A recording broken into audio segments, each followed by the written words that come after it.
So let us see what do we have here for you guys today in this channel. So just take only what resonates. Okay. So it looks like there is someone here na parang naging happiness mo rito, no? Yung kinikilig ka kapag ka nandiyan siya, tinatawagan, tinitext, chat ka niya, no?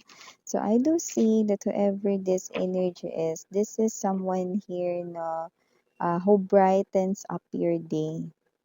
So walang dull moments whenever you're with this person here. However, nakita ko na parang nag-lie down yung energy. So maybe you're not together now. So let's see if there's a situation here where you guys will cross paths again. Let us see. Okay.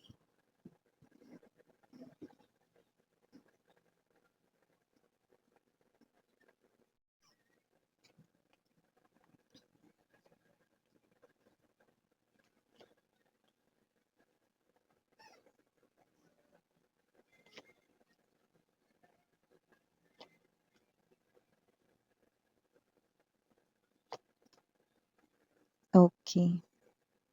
So I think it is completely understandable, no? Why are you acting or feeling this way towards this person here? Center of the reading, the justice energy. Two of cups, two of swords, the hermit. Okay. Bottom of the deck, we have the six of swords, seven of swords, and there's this eight of wands. Okay? So, maaring meron ditong ex mo, no, ang muling mag-reconnect sa'yo. Ang taong ito ay hihilingin na maging friends kayo ulit, no. So, kung sino man 'tong ex mo na 'to, no, it could be the recent one or may energy rito na hindi naman talaga naging kayo, no, pero gusto mo sana, no. So, yung iba talagang naging ex niyo ito. So, just take only what resonates. This person here, kung ex mo ito, after niya rito, okay, na mag-walk away from you guys, no, this person here will return, will come back, no, at hihilingin niya rito na maging magkaibigan kayo, no, pero parang ayaw mo kasi um, hindi ka pa nakaka-move on sa kanya tapos gusto niya maging friends kayo. Yung ganun yung energy mo rito na with the Three of Wands energy, parang ganun ba kadali na itanong sa akin yun, miss yan. Hindi pa nga ako nakaka-move on sa kanya tapos gusto niya maging magkaibigan kami. Yan o. So, parang nahihiwagaan ka. Ano to, parang gusto niya ba ako maka-move on talaga sa kanya o gusto niya ako ma-stuck dito sa sitwasyon na ito? Ano bang plano niya rito? Wala akong oras at panahon sa mga ganitong klase ng tactics or games, tricks, yan, no? So, nakikita ko rito that you are being close up with the Two of Swords energy because you do not know what kind of tricks this person here ay pulling, no? Or ano bang klase na strategy yung ginagawa niya rito? Is there some kind of a hidden meaning? Bakit niya gusto makipag-friends sa akin? Yan, no? Hindi naman lahat ng mga friends hindi naman lahat ng mga ex ay pini-friends, 'di ba? So, may point ka naman doon na sweetheart, no? But I do see that this person right in here, no? Okay? Ay ang person na talagang minahal mo. Talagang nagkagusto ka sa kanya, talagang na-fall ka sa kanya, naging kayo man or muntik nang maging kayo. Okay? You feel like pinaasa ka niya rito, no? Sa salitang forever, no? And now, this person here, no? Okay, little did you know, yes, you're right, especially if you are like someone na parang sinusunod mo yung gut feelings mo. Okay? And here, okay, you are saying na baka merong hidden meaning yung pakikipagkaibigan niya sa akin. Yan, no. So, ayaw mo na maging kaibigan siya, ayaw mo rin na tinatawagan ka niya rito kapag kakailangan ka niya, no. So, whatever the case may be, okay, you do not want to be friends with this person here because you're not over him or her.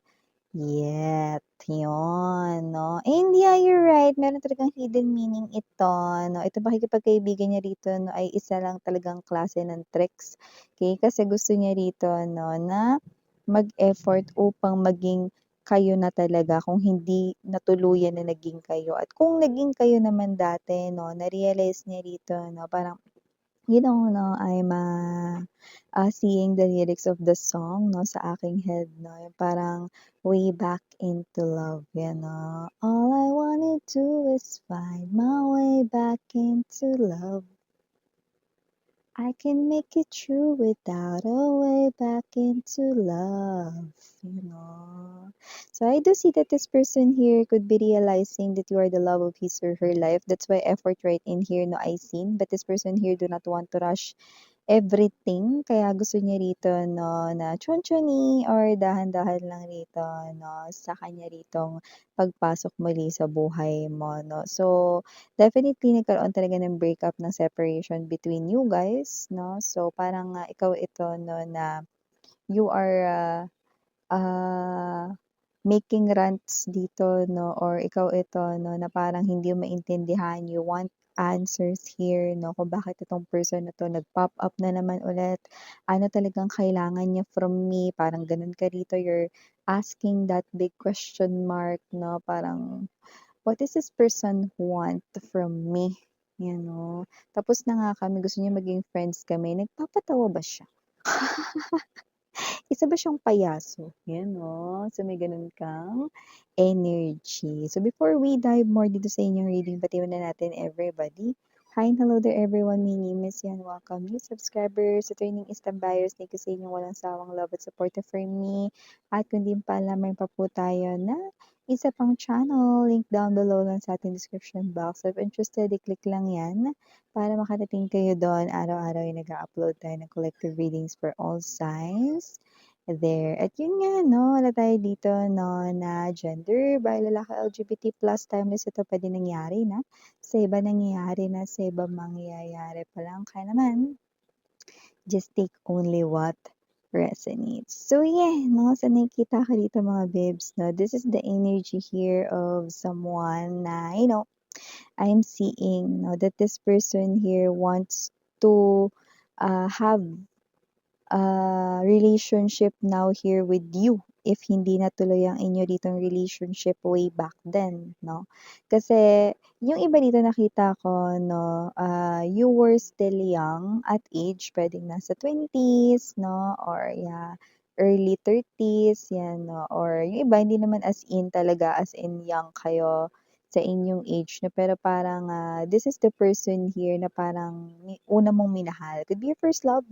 Or maybe someone here you thought the genuine love or pang forever na talaga 'no. And it so happened na kung ito yung ex mo 'no, umalis siya or nag-end ang inyong relationship, whatever the reason behind, dito 'no. So, just take only what resonates. But here, malinaw that this person here looks for you, search for you, okay, and he or she can't find you anywhere.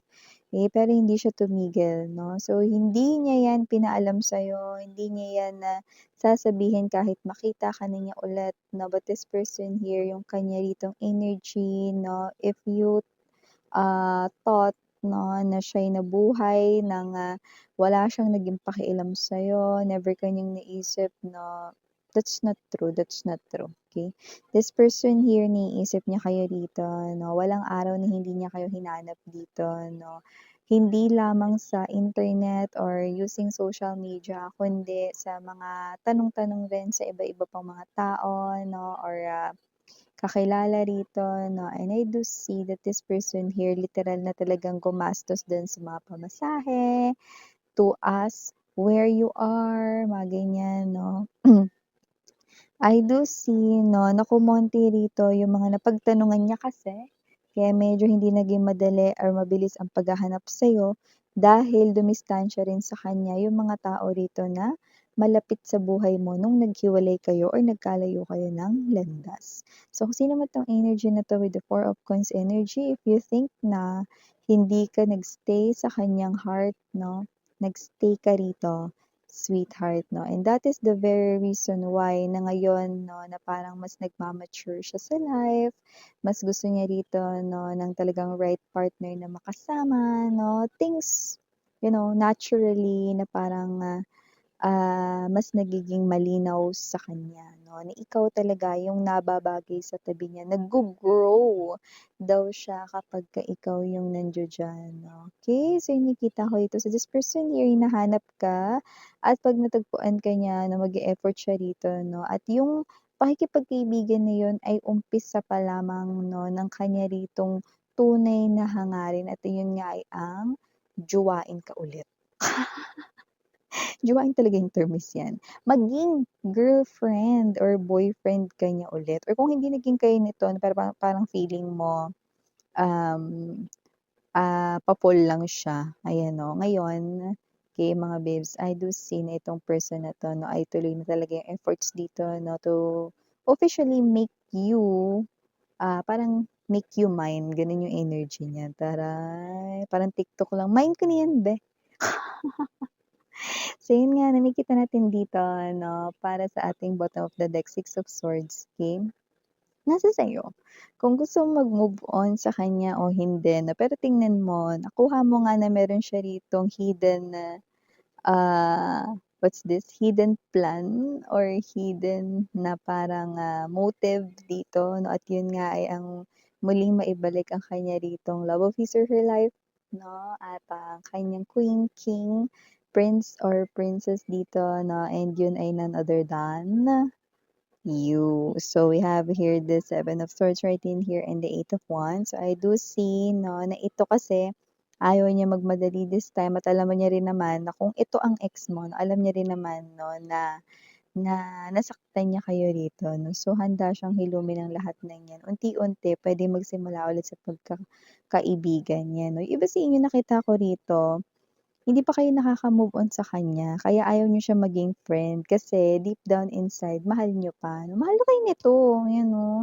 Isang ano lang cover up, yung friends daw, friends kayo ulit 'no. Pero nakikita ko rito na ang kanyang pinaka-motive ay hindi lang basta maging friend kayo 'no, kundi yun yung simula ng plano niya rito 'no, para magbigay daan doon sa mas malalim na koneksyon at yun ay ang maging kayo or maging kayo muli, yun, 'di ba? So, kung sino man 'tong energy na 'to, na may mga tao talaga na nagigising sa mga ganyang bagay 'no, lalo na kapagka sila ay dumadaan doon 'no, sa klase ng stage ng kanilang life 'no, na parang, um, ang dami na nilang nakilala or may mga nakilala sila pero hindi hindi talaga nila nakita yung sarili nila sa tabi noon 'no. But with you, this person here 'no, ay nakita yun ng malinaw. So, I do see 'no, na hindi na siya rito aatras 'no, puro sulong na lang dito. Nakita ko kasi dito na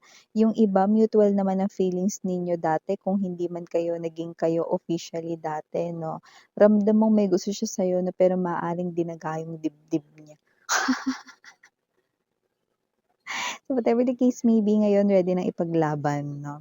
Do'n naman sa mga energies 'no, na talagang naging kayo nitong person na 'to 'no, I do see that this person here will pursue you no matter what, okey? Even if it takes ages, this person here will definitely, pursue you, court you again, or dumaan kayo sa ligawan stage, wala siyang pakialam kahit magsisimula pa kayo sa umpisa, 'yan. Nakita ko dito galit kayo sa kanya, naiinis kayo sa kanya 'no, or,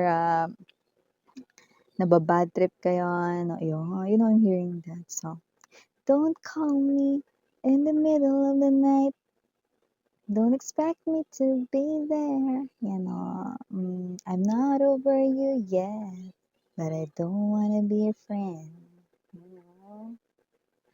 And I don't wanna be your friend because deep inside you still want him or her as your lover. Yay! Tayong dalawa lang naman dito, sabihin mo na. Aminin mo na, 'yan 'no, tutal naman ito siya gagawa na ng paraan. Okay?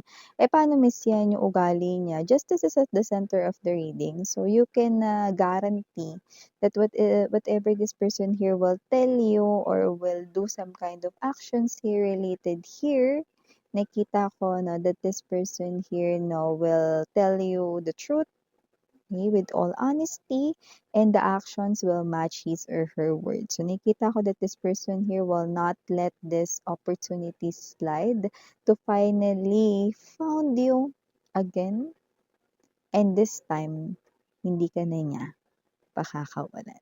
Oh, 'di ba? So, initials, we have here capital letter L, capital letter C, capital letter F, capital letter M, capital letter B as in boy, capital letter D as in dog, and capital letter R.